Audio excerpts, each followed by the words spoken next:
তো গাইস আজকে সকাল সকাল আমি ফেসবুকে গিয়ে দেখলাম যে আমাকে একজন রোস্ট করবে। তাই চলো গাইস বেশি দেরি না করে ভিডিওটা স্টার্ট করি, আশা করি তোমরা অনেক মজা পাবে। চলো। তো hello guys, back to my channel. আমার চ্যানেলে তোমাদেরকে স্বাগতম। আমি তো আগেই জানতাম যে কথা বলতে পারে না, ম্যামে ফেটে করে বুঝছো ভাই। বন্ধু গার মারবো কার? মিস্টার শিবম মুসাম্মি নাম তার। কি আরে বলুন। মিস্টার শিবম মুসাম্মি নাম তার। লে ভাই, আমি জানি তোরা ঠিক করে কথা বলতে পারিস না, ম্যামে ফেপে করিস, এবার ঠিক করে নামটা উচ্চারণ করো ভাই।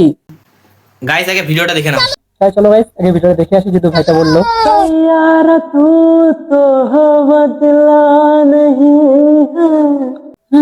দেখলাম তো কি হচ্ছে ভাই। বিশ্ব এই গান শুনে তো মনে হচ্ছে পুদিনা বাটার বাটা। তোরা কে রে তুই মা? চিনিস আমাকে? শুভম তো এক নম্বরে বখরা পাঠা। আমার কাছে না গাইস মনে হচ্ছে ওকে আমি কোথাও দেখেছি। এটাই কি সে? হ্যাঁ গাইস, তোমাদের এটাই যদি মনে হয় তো অবশ্যই কমেন্টে জানাবে সবাই। শুধু ফেসবুকে এসে ভাই দুই একটা গালি দিলি তারই ভাই রোস্টিং হয়ে যায় না ভাই। রোস্টিং করতে গেলে ভাই ট্যালেন্ট লাগে, বুঝলি না? গালি না দিয়েও এমন রোস্ট করা যায় যেটা তোর আজকে ফাটবে এই রোস্টটা দেখার পরে।